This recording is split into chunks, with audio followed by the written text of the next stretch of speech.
Well, welcome to today's workshop. We're going to talk about how to manage the first day of class. And this is actually part of the bootcamp series to prepare for fall 2021. And I want to do a little recap about what we have done this summer. So starting early August, we start talking about how to transition your remote courses to online.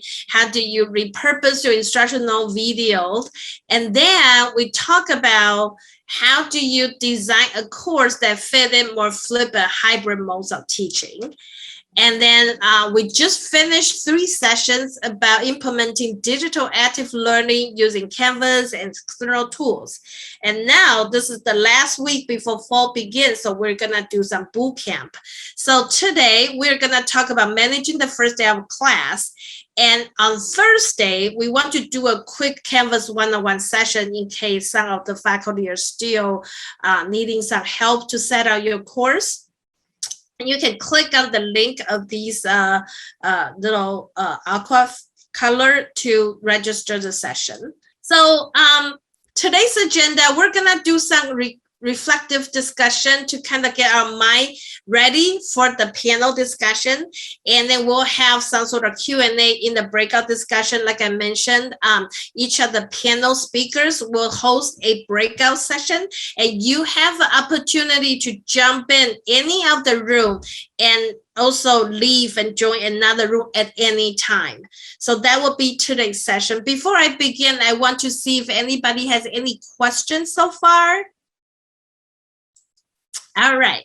If not, let's do some, let's just kind of pause for a second, because I know there's a lot of maybe some faculty feel a little stressed about coming back to fall, or you're feeling very confident in fall. So the question is, are you ready to teach Campus for Fall 2021? And I'm going to start a poll to kind of get a sense of if you feel you're ready. What is your readiness level? Are you can say, yes, I am very ready to teach for fall, or you kind of not sure. And these are anomalous poll. I already started the poll, so feel free to let us know how you feel at this moment. So we will get a good sense about what this group need, because the panel discussion is going to be very informal and casual. We want to make sure the information we share with you is more aligning with your readiness level. So let's just kind of give another 30 seconds for people to vote. What is your readiness level? So this is a good idea to kind of feel how your readiness level is.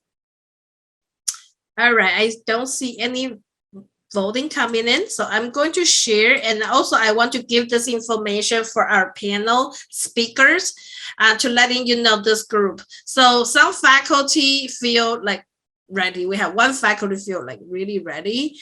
And then 3 people feel I have done all I can do, really. But, you know, if there's anything you can help me, that'll be great. And we still have some faculty have question and concern. And that's wonderful, because that is something that I would like to do next.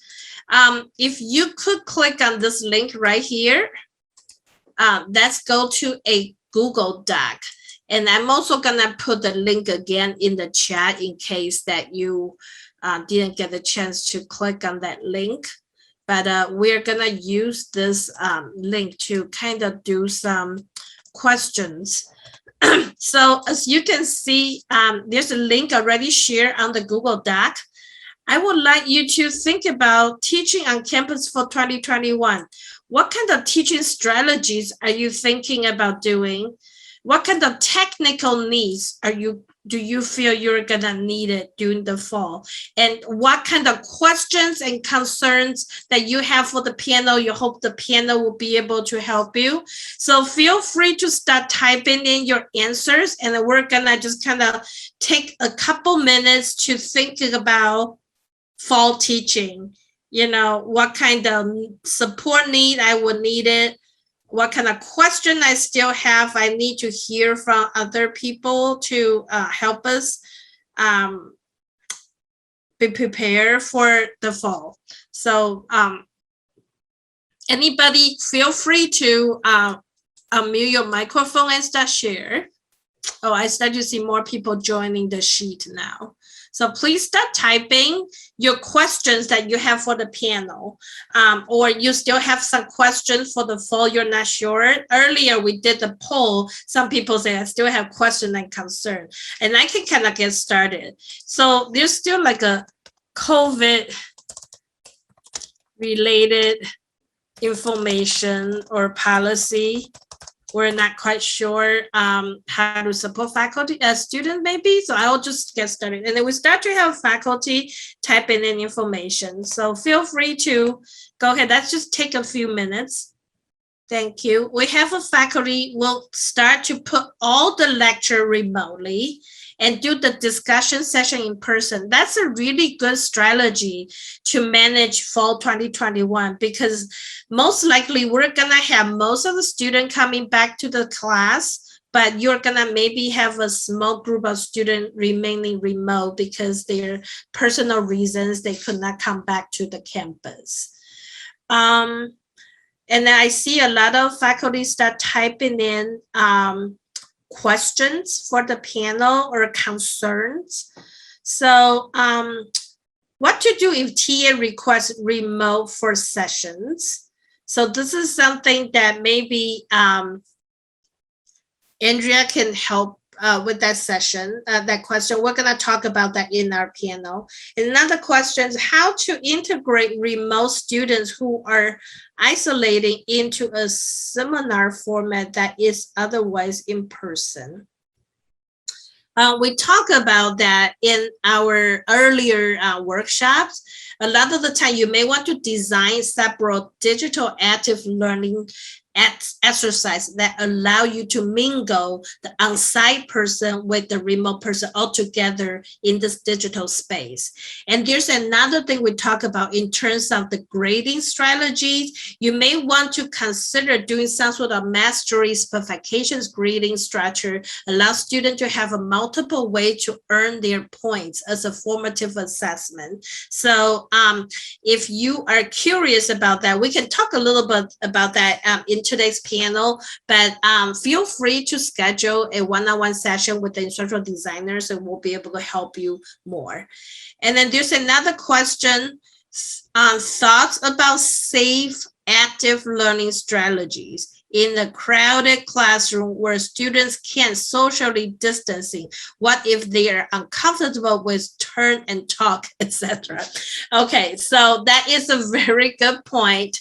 And we're very lucky we have Andrea Alberson, the DTI director, who is the guru of active learning, to join the panel. We also have Kaylee Bays, our instructional designers, to join the panel. And today, really, I think a lot of the time to keep the social distancing and do the safe active learning strategies will be probably utilizing the available digital active learning tools.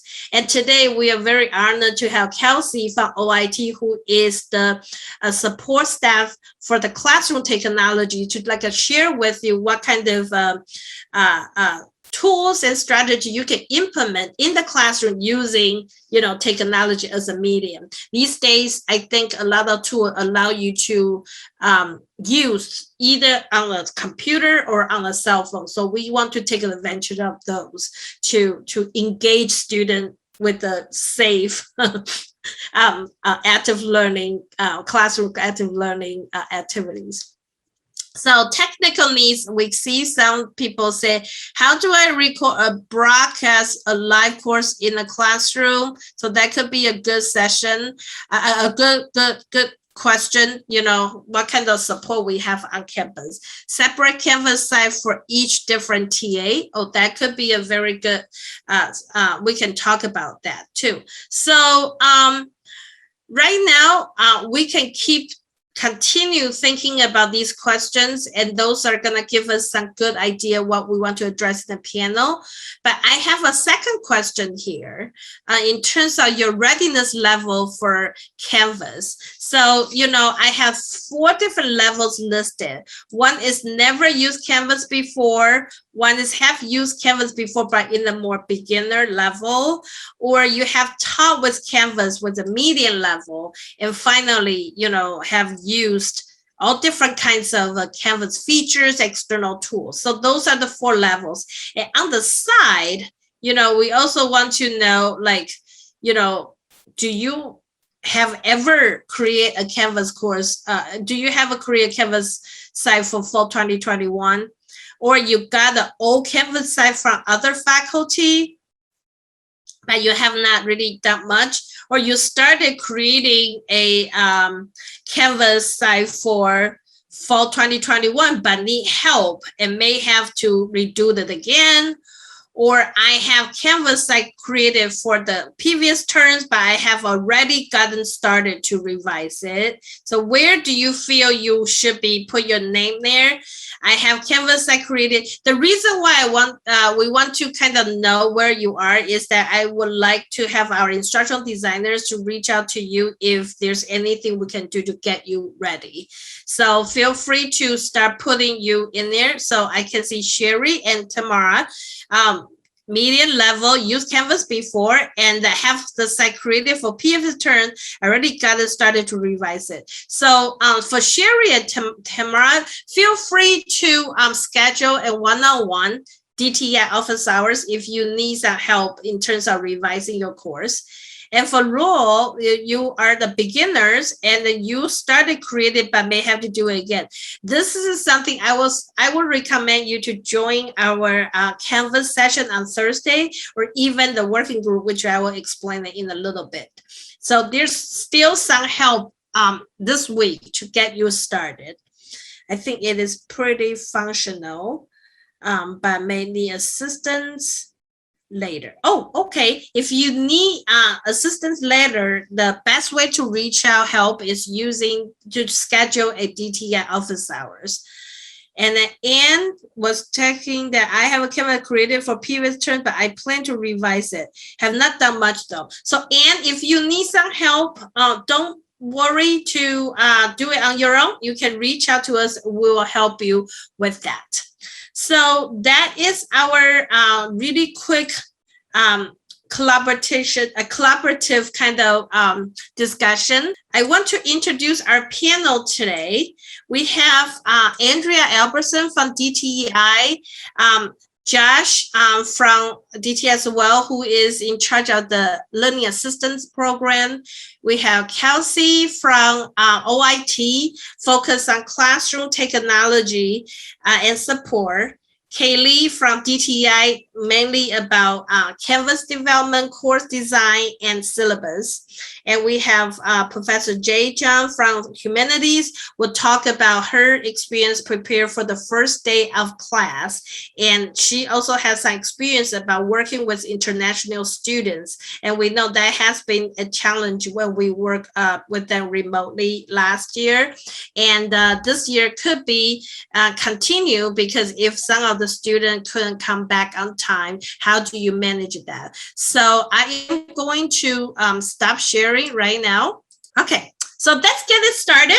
So my first question is, why don't we go ahead to introduce ourselves, what we do, and what faculty, what you can help faculty in terms of managing the first day of class. So I will start with Andrea. Thanks, Megan. Hi, everybody. I'm Andrea Abersold. I'm the Director of Faculty Instructional Development in DTEI.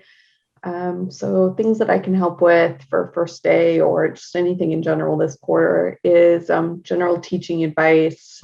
I specialize in active learning in in-person classes. If you have questions about COVID policies, et cetera, how to manage when students are isolating, et cetera, I can help. I also want to add that Andrea also has a lot of advice. I have advice maybe about how to make your class more inclusive. Is that correct, Andrea? So if you are wondering, like, oh my God, inclusive teaching, what is that about? You can ask questions today. So how about Josh? Thanks, Megan. Hi, I'm Josh. I run the Learning Assistant program here at UCI, and basically what I can help you with is, I don't know about first day of school, but I can help you with if you're teaching a large classroom and you plan on doing a lot of active learning and you feel that you might be overwhelmed on being able to facilitate all that active learning, small groups. I saw a question like on turning and talking to students, when they think, pair, share. I can help you set up a learning assistant team that can actually facilitate all that active learning, whether it's a large lecture, whether it's labs, discussions, and yeah. Thank you, Josh. For those who are not familiar with Learning Assistance Program, these are wonderful undergraduate students who are very experienced and trained with facilitating faculty to create active learning strategy to implement it in the classroom. They can also join your class and help you run the activities. So if you have any question about running active learning activity in the classroom and wanting to get some help, Josh will be the person that you want to talk to. Okay, so how about Kelsey? Hi, Kelsey. Hello, I am Kelsey. I can help you with Zoom, with Yuja for recording your class. I can help you with Poll Everywhere, iClickers, and the stuff in the physical classroom space, provided it's one of the general assignment classrooms that are open for any course rather than a space that's special and particular to your school department. So if you've got questions about live streaming or recording your class to accommodate students who can't be there in person, if you have questions about a microphone for amplification in the classroom and or capturing your audio so that it can be in a recording or your stream, you are more than welcome to contact me. I can talk to you about just using all the stuff in the room that we install. And when in doubt, I also like to note there is a physical old style landline on the wall in the room with the phone number to classroom tech so that you can reach my colleagues and myself if you are in the moment in the room and the technology is not playing nice. We will come help you one way or another. All right, so let's continue our introduction. How about Jay, you want to talk about your, you can introduce yourself and let us know your experience managing the first day of class? Hi, everyone. Hi, Megan. Thank you so much for having me today. It's great to see so many familiar faces. I'm really excited to join you today. I am in the English department. I have been teaching composition, and I also joined the Humanities Core program this year. So I'm teaching both composition and Humanities Core. I'm super excited to return to in-person teaching. And honestly, I'm also a little bit nervous about it because this is our, first day of class that's really special. It's going to be a new experience, but I'm also really looking forward to it. Thanks to the DTEI team for hosting so many useful workshops this summer. And I've learned a lot from them and feel quite ready to welcome our students back to campus. So I'm so glad to have this opportunity to share my thoughts with you today. Thank you. Thank you so much for coming here.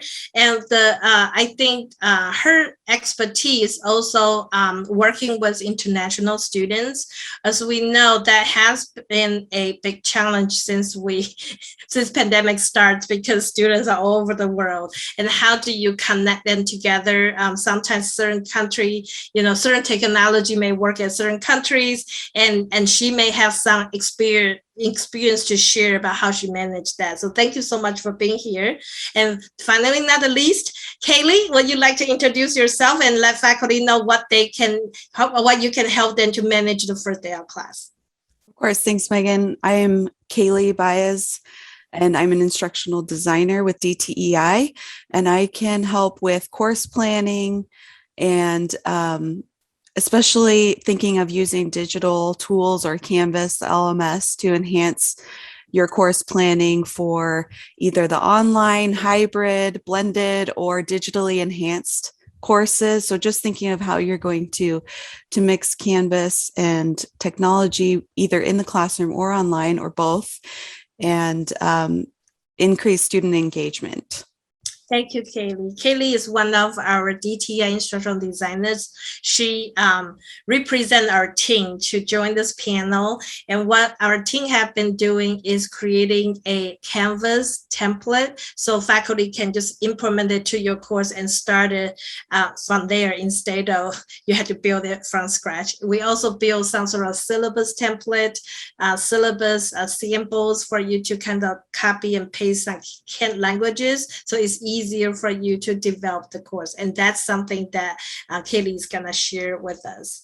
So I would like to get maybe started with Andrea. Andrea, you have been supporting faculty for many, many years. What kind of best practice and recommendation do you usually provide to faculty in terms of managing the first day of class? I think I would start with saying that the first day of your class is the first opportunity students have to get to know what your class is going to be about and how you're going to facilitate and run the class. So a mistake I used to make when I was a professor is I used it as syllabus day. It was all about logistics. It was all about going over policies and rules, assignments, and dates and all those things. And not that those things aren't important, but that was the bulk of it. And then it was send them home to do their first assignment and get started with discussion and things at the next class. And so it didn't give students an accurate preview of what this class was going to be like. I expect a lot of interaction and discussion and close reading of texts. I was a literature professor, and we didn't do any of that on the first day. And so the first day is an opportunity for you to give students the reflection of what they should expect. When they know what to expect from your class for the first day, they're more ready and prepared to jump right into that the next time you meet. For this particular quarter, this is a very unique first day in that it's not just freshmen that are going to be new to campus. We have a whole cohort of students who are not freshmen that have never been on campus. And so their first day in the classroom is the first day in person, even though it's not their first day at UCI. My advice for faculty this quarter is to be super clear and super understanding with the students and with themselves. It's going to be a little tricky this quarter. I think everyone's a little anxious. Some people are more anxious than others. And so the first day, I think, is an opportunity to kind of put everybody at ease. When people are stressed or nervous, they really don't like any sort of ambiguity or things that are not clear. So just being extra clear about expectations and what you're doing when things are, et cetera. Being positive about, this is a little weird, it's a little different being back. I know we can do this. We'll find our rhythm, things like that. And just making sure that students know they can talk to you if they're running into issues. I mean, there's going to be a lot of, I think, hiccups this quarter as either students deal with illness themselves, exposure to illness, family, et cetera, as well as ourselves. You may have family you need to take care of, children you need to isolate. You may end up needing to quarantine. So just be flexible, be understanding with them and with yourselves, while also trying to provide a lot of clarity and understanding to them. Wow, Andrea, thank you so much. Yeah, I think because this is the first quarter we're returning back to campus, I would still recommend faculty to remain extremely flexible because, you know, things are still changing. And after almost 2 years of training, I think we are all experts in change management, right? So the key is making it flexible and be inclusive, listening to your students, constantly checking with them and see their progress. That will probably be a good the best practice. And I want to go to Kelsey, and I know you shared a little bit earlier, but this has been a kind of stressful time for us coming back to the campus and teach after all this time we've been hiding from home. And what would you recommend faculty to be ready in terms of getting the technology, or like do some sort of rehearsal like you recommend? Like what kind of things you think faculty should do in advance in terms of preparing for the first day of class? So the first thing I would say is take a look at the information about your classroom so you know what to expect in that physical space. So I just put the link in the chat to the main Classroom Technologies website.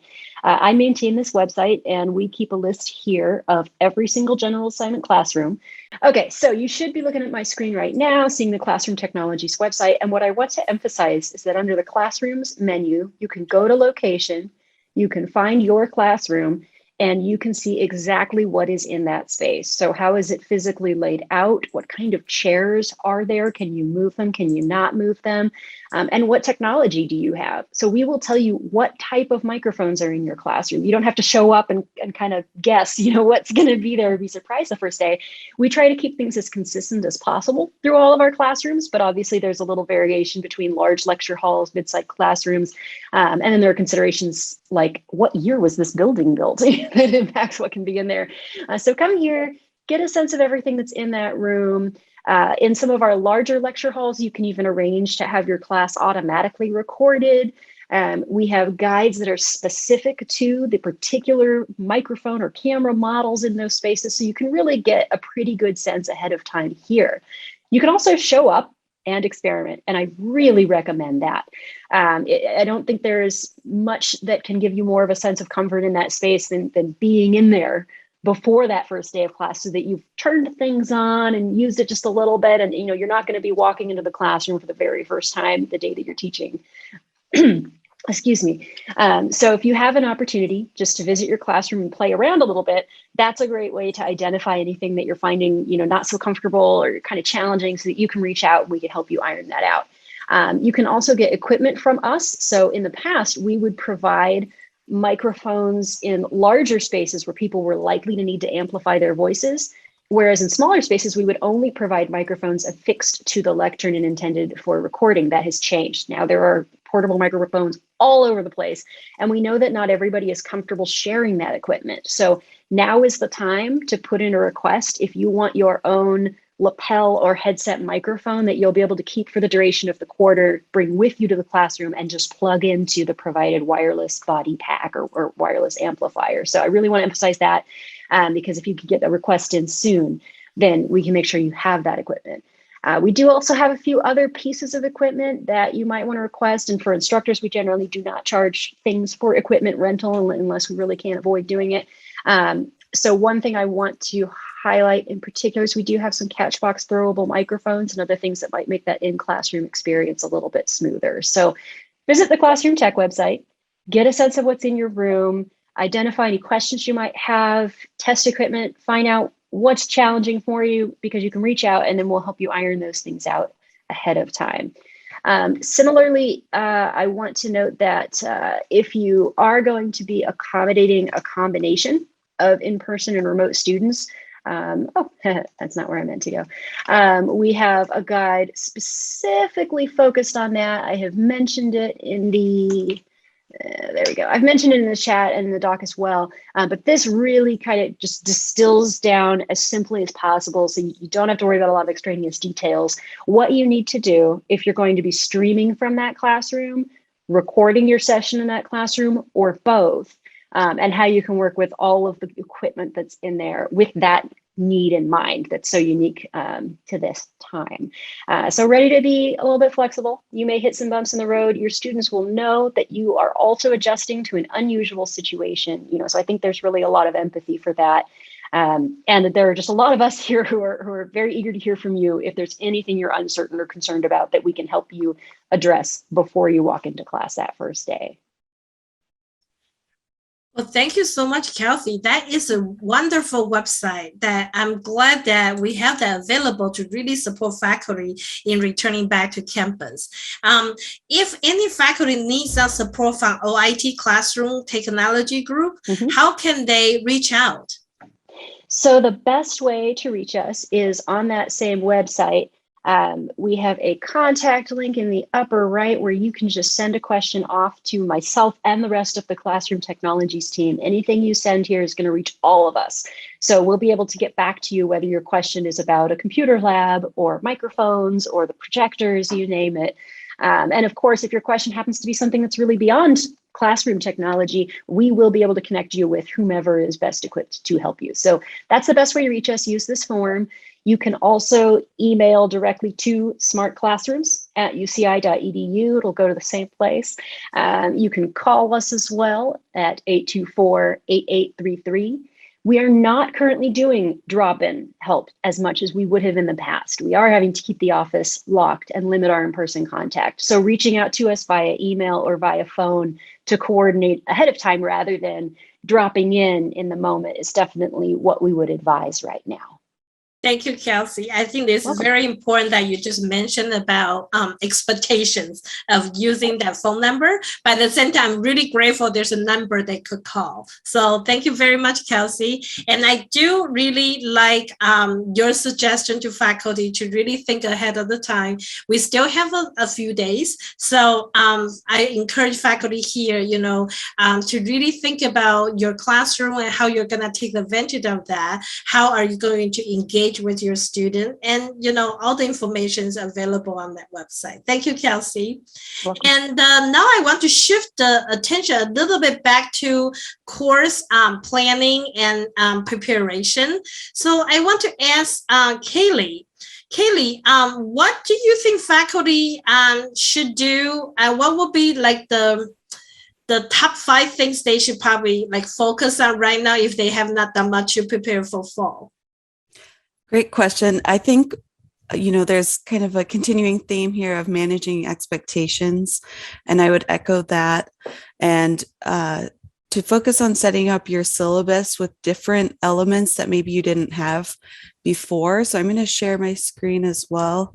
Megan mentioned our Canvas template that we have available, and we can give you some information about how to get this in a minute. But we have different resources here that are new to our Canvas template if you were familiar with our old versions. So one is this instructor resources.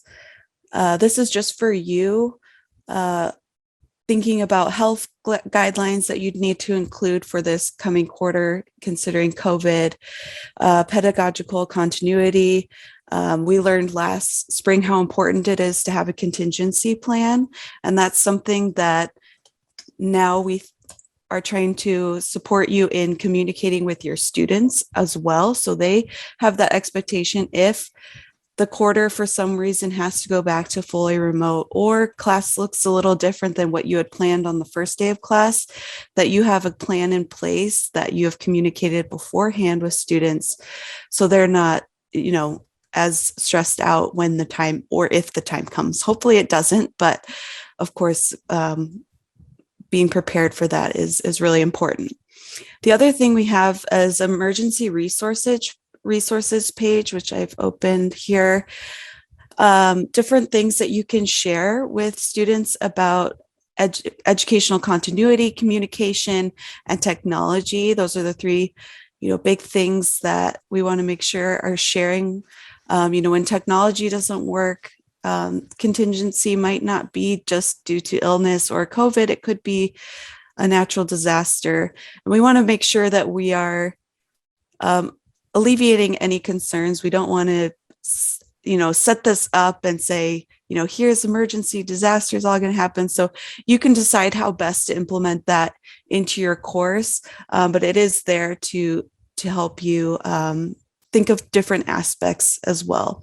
We have a syllabus checklist that we created for multimodal teaching, because a lot of you are going to be teaching different ways than previously. So some of you might be fully in the classroom, some of you might be split cohort, some of you might be remote or hybrid or different things. So thinking about really communicating that again to students, what does your class look like? When should I be in the classroom? When should I be online? And also, how should I communicate with you, my professors? Is it okay to talk to you during class? Is it okay to email you? Should I message you on Canvas? Those kinds of things that maybe you hadn't thought about before, just because there's so many different avenues of communication. If you can set up a way that's works for you in your course. The other thing that we have is, again, to clearly describe how that's going to look. What I was going to say with communication is, how can they communicate with their peers? So setting up an environment for them to collaborate and communicate with each other is also really important. So you can check through this checklist. We also have a Word document format as well as a Canvas page. So you can take and adapt these however you want. You can take it just like it is, or you can grab the pieces that you didn't have in your syllabus before and add it to that. So one thing, for example, in course policies, we have in case of emergency or instructional disruption that you might consider adding, different resources for student services. So I think really setting up your Canvas environment beforehand, setting up your syllabus, providing avenues for them to communicate with you and with their peers, those can all alleviate a lot of stress and take advantage of our office hours or communicating with peers of that have maybe more experience with the online format to find out how you can have a presence online just in case that need arises. If you aren't planning to be online, I think it's still important to have some sort of a presence. A lot of students are now familiar with Canvas. So those are great ways to kind of prepare for that first day of class. Okay. Yeah. Well, Kaylee, thank you so much for sharing that wonderful information. And all that information she shared is bundled inside of the Canvas template we created for faculty. And Bo just put a link in the chat. You can self-enroll to this course. On the homepage of this course, Katie, if you go down a little bit, you will be able to download this file. You see that yellow click here button right there? You can click on it to download the export file, import it to a Canvas sandbox. What I suggest you to do is not put it directly to your course yet, just put in the sandbox so you can slowly review the information and find what is it appropriate for you to transfer to your real course, since you're not using the entire template. All right. Now I want to go shift another gear to teaching practice. So Jay, I know you have worked with a lot of international students. Do you have any tips and tricks? How do you connect with them, especially when they are overseas or not be able to come back to campus? Yeah, actually this year, surprisingly, I don't have any students who are taking this course remotely. But I did think about how to work with international students in general. And the best way to engage them, on the first day is sometimes to use some tools.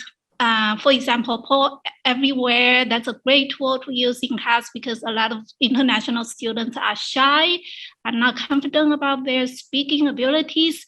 So if you use Poll Everywhere, it's going to be a great way to engage them, and they are more than willing to participate.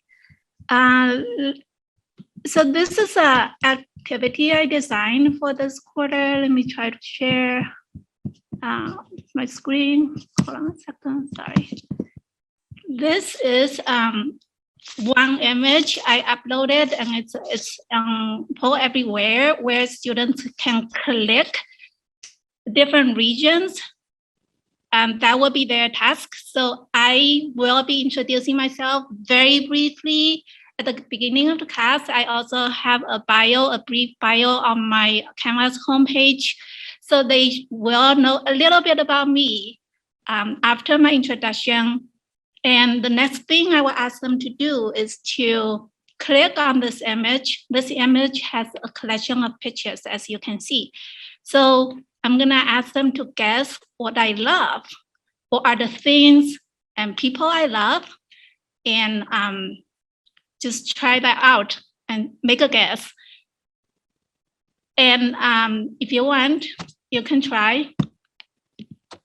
I'm gonna present this right now. And if anyone wanna try.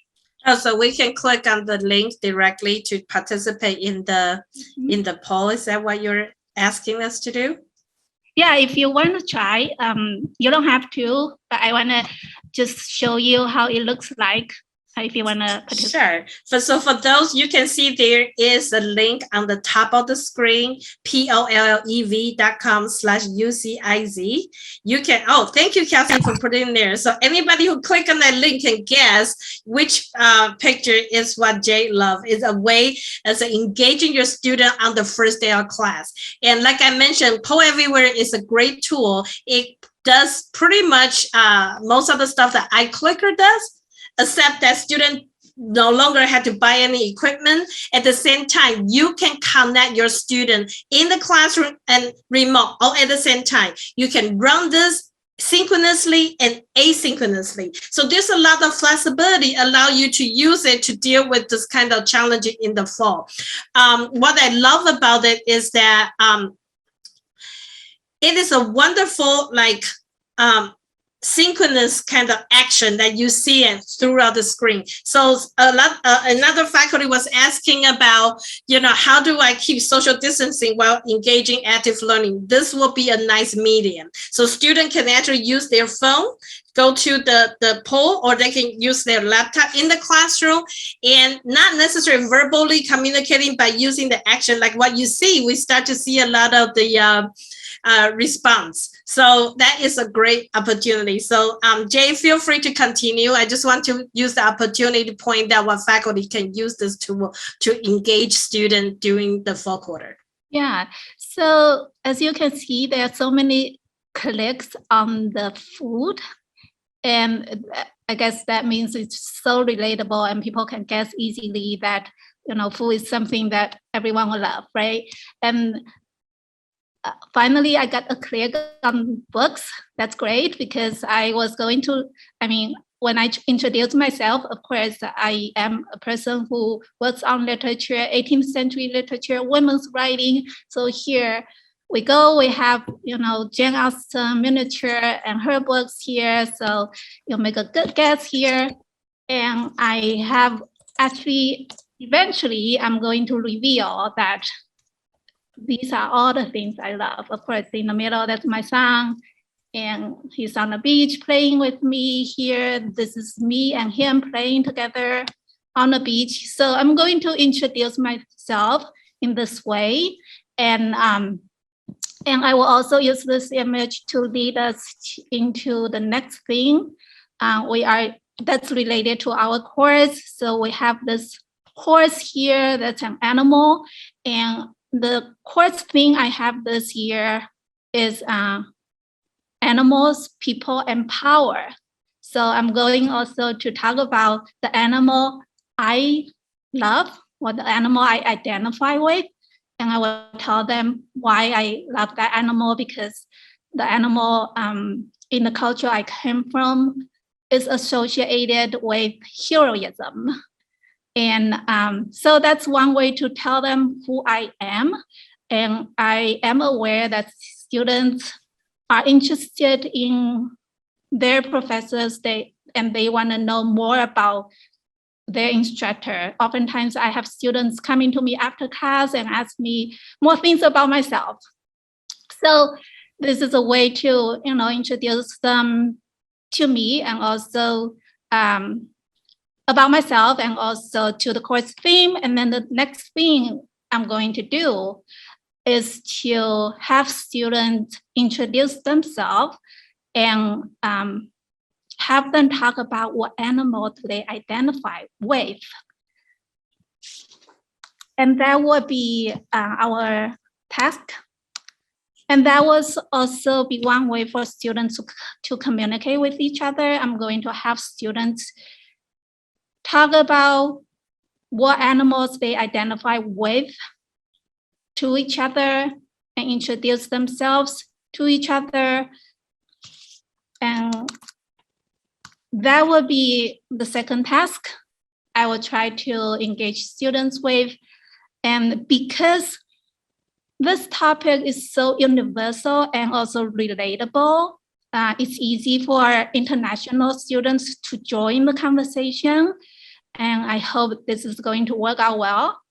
Yeah, so those will be a few activities I'm going to have on the beginning, on the first day of class. Well, thank you so much for sharing that. Definitely, it is very important to engage your student right at the get-go on the first day of a class. And using these kind of activities, you can connect students asynchronously, synchronously, remote, online, in person, everywhere. So that is a great medium. So now I leave this at the last for Josh to talk about how can learning assistants to help faculty set up activity like that so they can do a very fun engagement to do this kind of self-introduction. Yeah, thanks. I think the way I approach this, I'm going to share just one of the slides that I use, just so you can kind of get an idea of what LAs are, and then just kind of talk around it. I think what makes learning assistants different than a lot of other peer educators. So LAs are undergrads. They are usually they've taken the course that they're supporting. They've done well in it. In some cases, the professor feels like other courses might be relevant, or they can take another course and it'd be kind of an equivalent. But professors, generally, they determine what that requirement would be. Okay. And since these LAs have that background knowledge, what they can do is provide some extra insight and some clarity, I guess, and advice on how students can approach the course. Something else that sets them apart too is that they actually take a pedagogy training course with me, their first quarter as an LA. So they learn how to facilitate active learning. And I think really the most important difference is they're part of the instructional team with you and your TAs. So they're sitting in on weekly planning meetings. They are reflecting on how the course is going. They're a great sounding board for your students. Many students find it easier and more comfortable talking to their peers. So having an LA in the classroom can be a great resource, not only for them with the course material, but also for you and your TAs to kind of to learn, what are your students struggling with? What are they, connecting to? So you can use your LAs as a way to kind of, find the pulse of your class. When you have like active learning groups, right? You have, a lot of students and a lot of groups. It's hard to keep track of what's going on in the classroom, and you can easily spread yourself thin. LAs are a great way to just kind of spread yourself out, and they can have these conversations with students. They can make sure that that collaboration, that cooperation is occurring. So especially those shy students that just sit there and let one or two of those really overachieving students take over a group. You can have a learning assistant, listening in and then asking that shy student a question or two to get them involved and participating.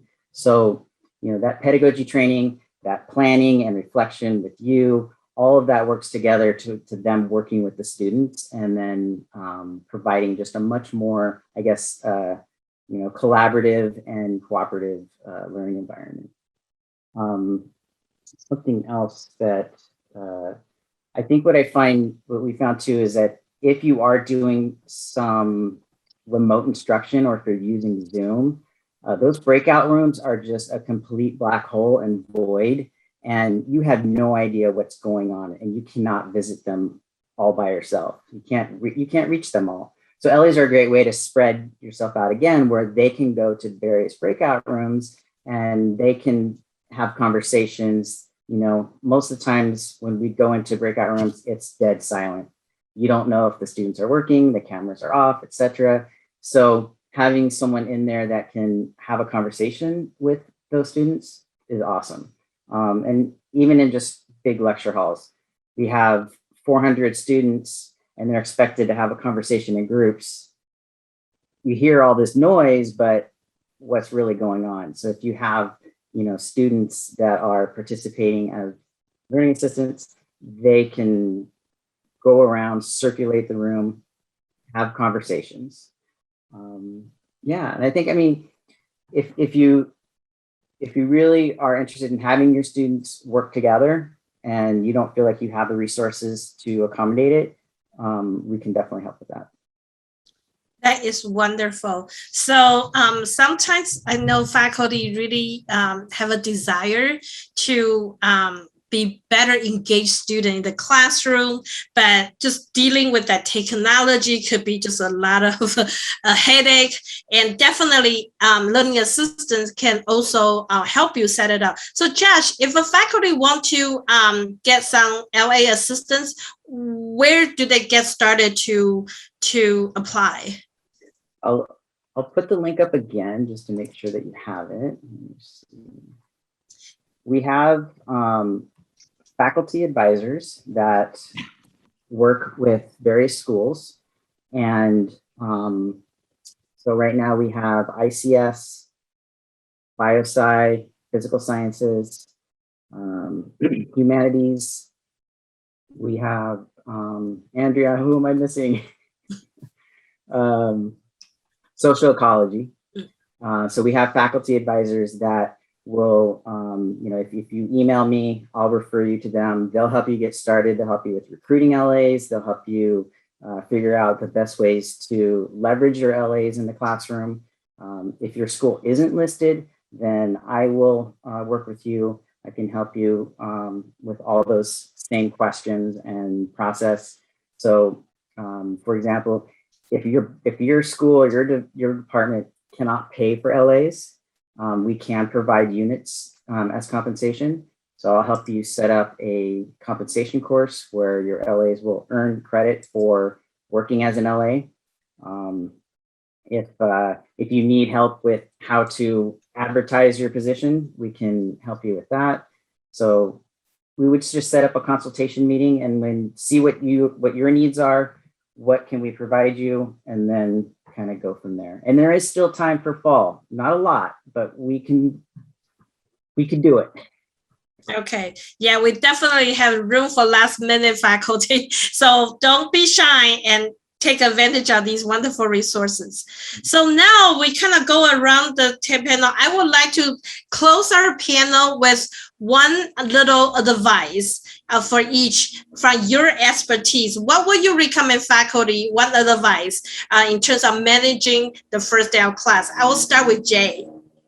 Yeah, I will definitely echo what other people said about visiting the classroom. I am actually right now in the classroom, checking out the environment and the technology here, trying to see how am I going to experiment with it and how am I going to deal with unexpected situations on the first day. And one more thing I would want to say is to figure out who your students are. And usually what I do is to send out questionnaire for the first day, ask them to fill out a very short questionnaire to show us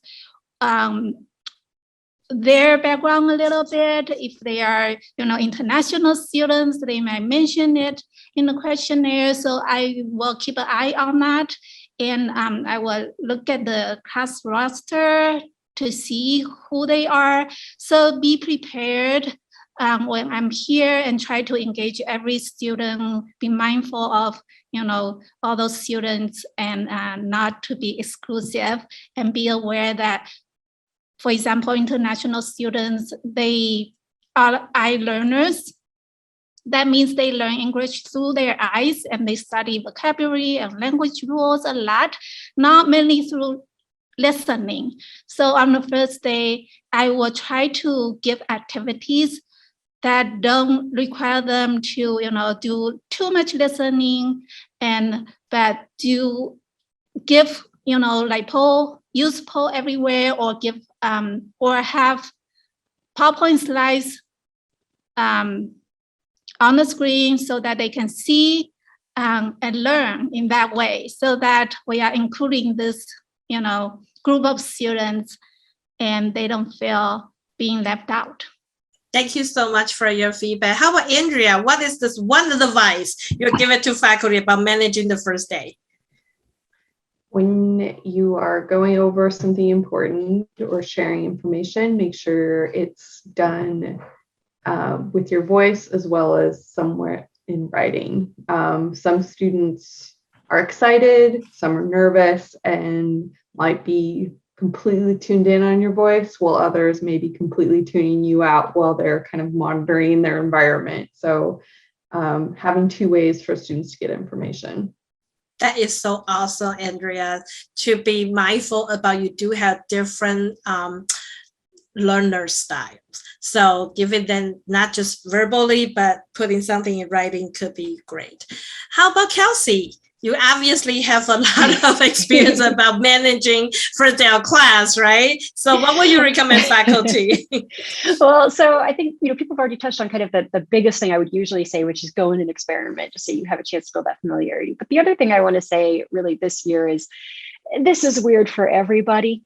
And things are going to happen that we don't anticipate. Things are going to go a little differently than we expect, maybe better, maybe worse, who knows? So just, be ready for things to be a little weird, and know that you're not alone in that. This is weird for everybody, students, staff, or faculty. We are all adjusting and continuing to adjust to an ever-changing reality. Stuff will go wrong, and that's okay. We are here to help, and I would just say, going into that first day of class, be ready to be forgiving with yourself if things don't go perfectly. It's fine. The most important thing that you are bringing into that classroom, most important things, are your knowledge, your experience, your enthusiasm for your discipline, your ability to teach and share that knowledge and excite your students. Technology is all there just to support that. It is by no means, a replacement. Of course, it should not be a detractor. It shouldn't become a barrier or a burden. It's supposed to make your life a little easier, not harder. You don't have to use every single tool. And if you try something out and don't like it, you don't have to keep using it. You can start the quarter off thinking, I'm going to use poll everywhere, and I'm going to stream, and I'm going to do this and that. And if the first day of class, you're doing all this stuff and you feel like you're spending more of your time managing technology than you are teaching, you can let stuff go. better for you to feel comfortable in that space and be able to focus your time and your energy on teaching than to feel that you are obligated to use tool A, B, C, or D, because you're not. Kelsey, that's very comforting. Thank you so much for your words. And I do want to remind all UCF faculty that you are not alone in this journey. Not only on the OIT classroom technology staff are fully ready to support you, the DTEI staff is also ready here. So depending on you need a classroom support or you need some sort of teaching consultation, don't hesitate and be shy. Just reach out. That may save you a lot of time and effort. Now I want to ask Josh. So Josh, what would you suggest faculty in terms of first day of class and getting help from LA? So I think with LAs, what's really important, I think one of the things that professors and LAs is that, I wish we would have done this the first day. And it's introducing the team to the students and making sure that the students understand the LA's role. And allowing the LAs to introduce themselves as well. So like to actually have a conversation, just share a little bit about themselves to the students so that there's, some personal aspect to it, but also just advice in general for first day. And actually I kind of start all my sessions this way. It's just some sort of really short activity So we don't just get right down to business. We just kind of relax a little bit, do something for fun.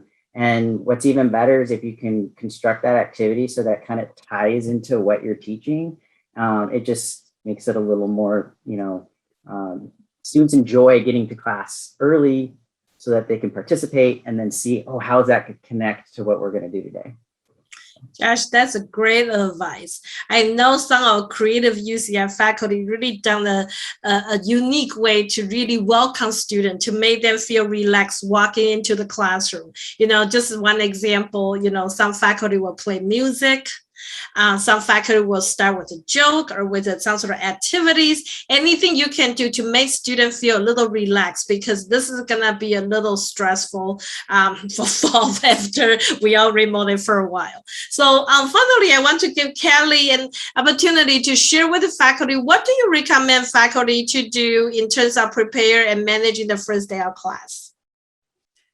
Yeah, I would just say, look back at your, previous experience if you had it, and not forget the tools and the new ways of teaching that you used that were useful and helpful. Maybe it wasn't optimal full time, but there are things that we've learned that work really well. And one thing is that you don't have to wait until you are in class to introduce yourself to your students or for them to introduce themselves. And the LMS is a great place to set up an environment for them to interact together, using week 0 student orientation, so that we notice students are really eager to find out what's going to happen in class, who's my teacher. All those things that were mentioned, multiple places for you to communicate. If you say it in class, have it in the student orientation.